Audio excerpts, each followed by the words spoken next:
This is a follow-on video from circular motion, uniform circular motion theory. In this video we'll discuss some examples of uniform circular motion, but to begin with let's just recap what we discussed in the last video, and that was that the linear velocity of an object moving in a circle is 2 pi r over t time period, and that's equal to 2 pi r f.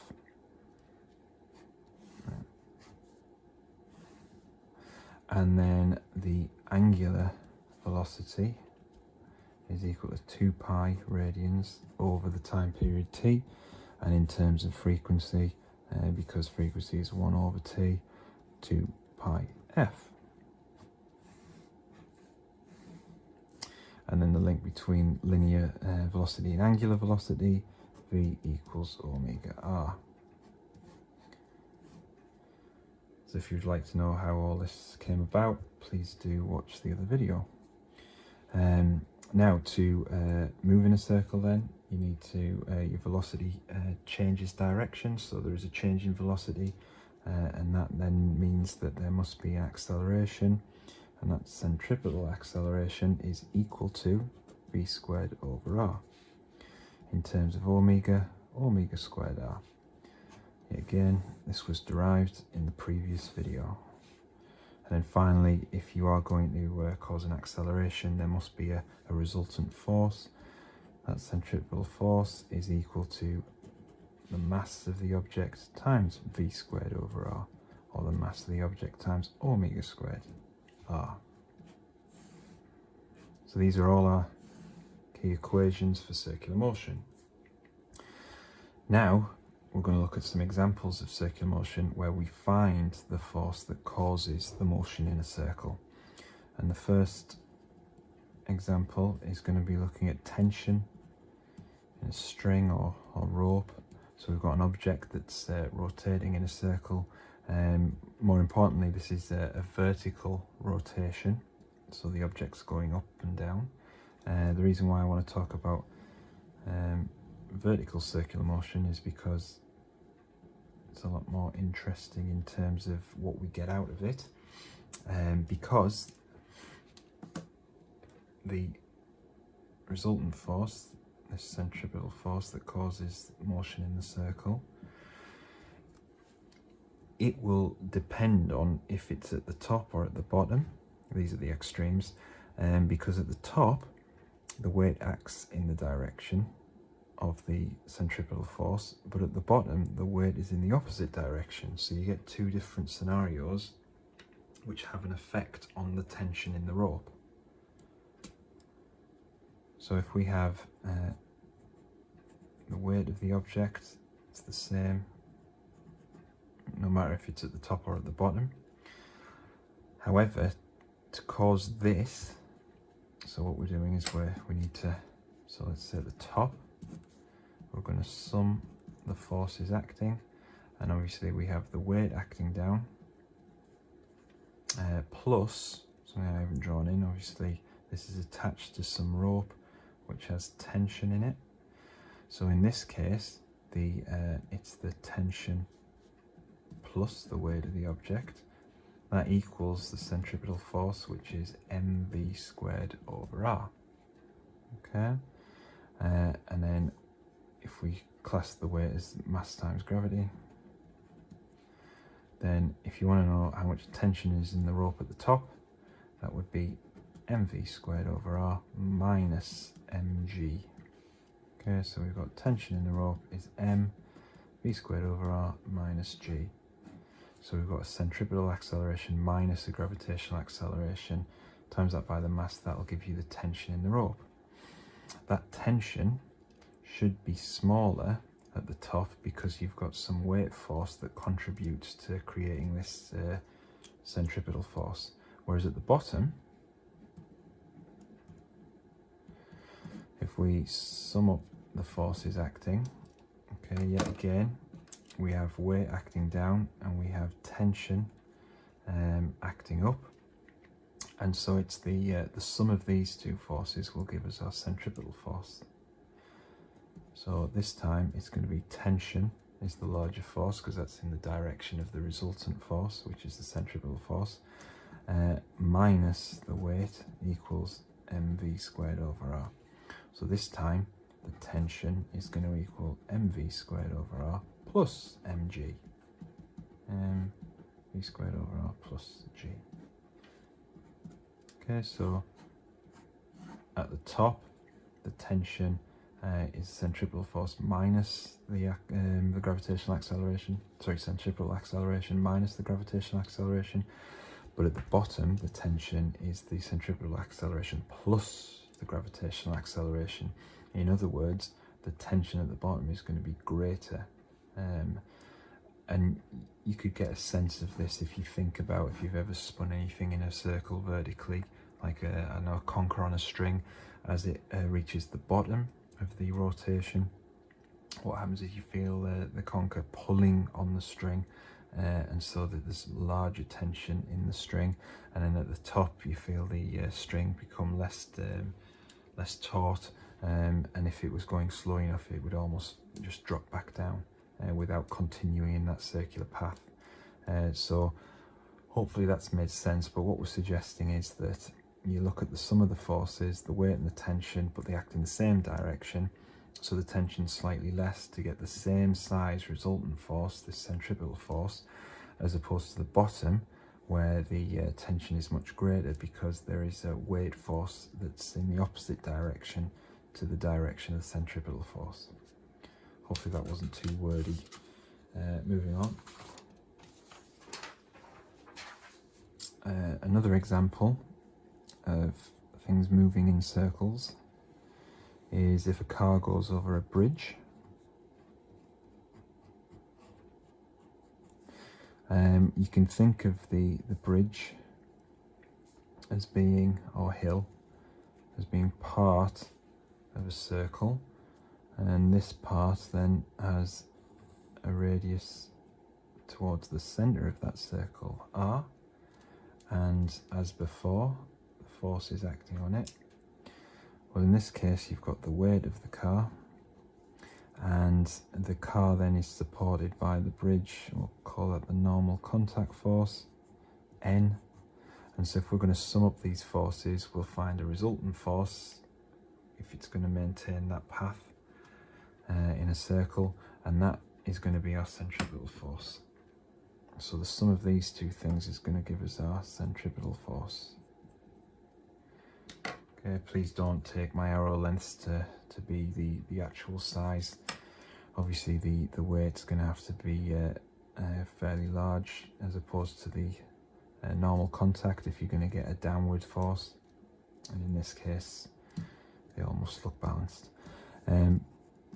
But as before, we sum up the forces, in this case W being the larger one because it has to be, otherwise you wouldn't have that force towards the centre causing it to move in a circle. So we're going to minus the contact force, and then that is going to equal mv squared over r. So if we rearrange this for n, if you want to know the size of that contact force, it's going to be, so I'm going to add n and take away mv squared over r. So I've got the weight of the object minus mv squared over r. Just put that in terms of g minus v squared over r. And some things to talk about. The faster you're travelling, the larger the centripetal acceleration, so the larger the value is taken away from this gravitational acceleration. So the bigger this is, the smaller this becomes, to a point where this will travel at a maximum velocity where this term will equal g, and in that case there will be no contact between the ground. What's happened is you've travelled so fast that you've actually lifted off from the bridge. So we can calculate the maximum speed you can travel over a bridge for a given radius. If we were to look at suggesting that the contact between the car and the bridge is 0, so we've got mg minus mv squared over r. I'll take that term over here, mv squared over r equals mg, and then the masses cancel. I can rearrange for v, r comes up, gr, square root of gr, That is the maximum speed before liftoff. If you travel any faster than that, then there is definitely going to be no contact between the car and the bridge. Final example then, let's talk about a roller coaster.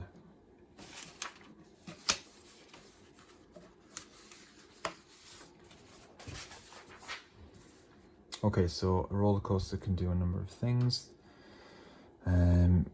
Let's just try and draw a track. So the roller coaster could be at the bottom of its descent, or it could be going over a hill at the top, or it could even be going around a loop.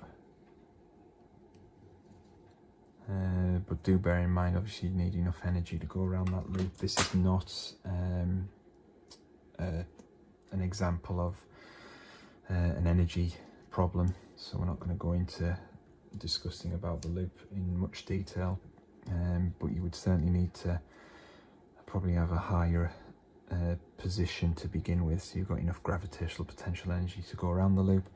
But what I'm bothered about talking about is the roller coaster cart being at the bottom of the track, at the top of the track.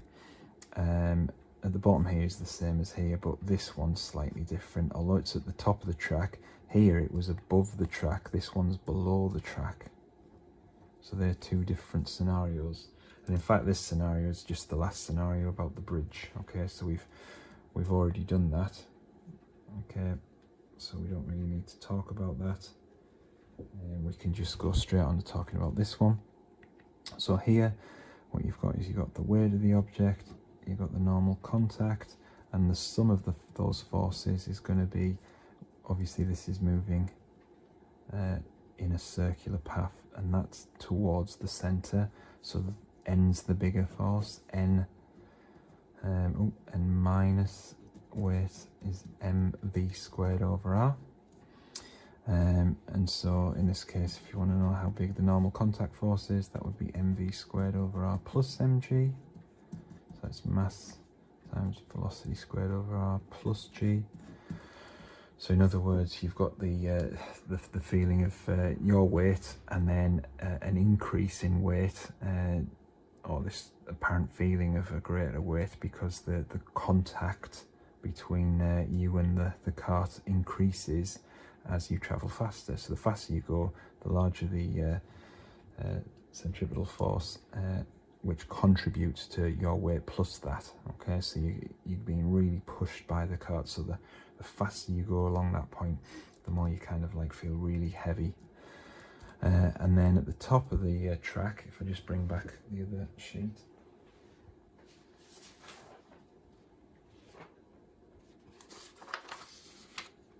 So just like before, the other sheet was suggesting that you could potentially take off if you go too fast. However, thinking about a roller coaster, the way that would work is the wheels would be somehow below the track, so it was like held in place, it wouldn't fall off the track, but you certainly would get this feeling of feeling weightless. So at the top, you would get this sensation of like almost wanting to leave the track. So let me just kind of write that in. So the normal contact here in this case is mg minus v squared over r. Okay, different to this.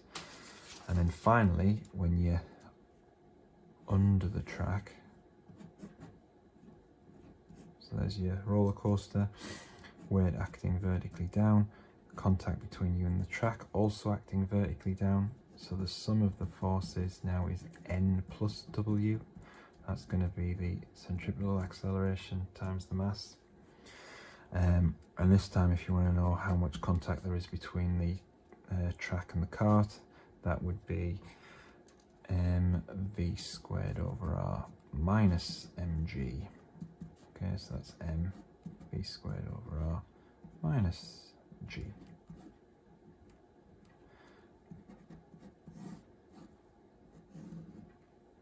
Okay, and that's slightly different in that before this was the gravitational acceleration minus centripetal acceleration. This time it's the centripetal acceleration minus the gravitational acceleration.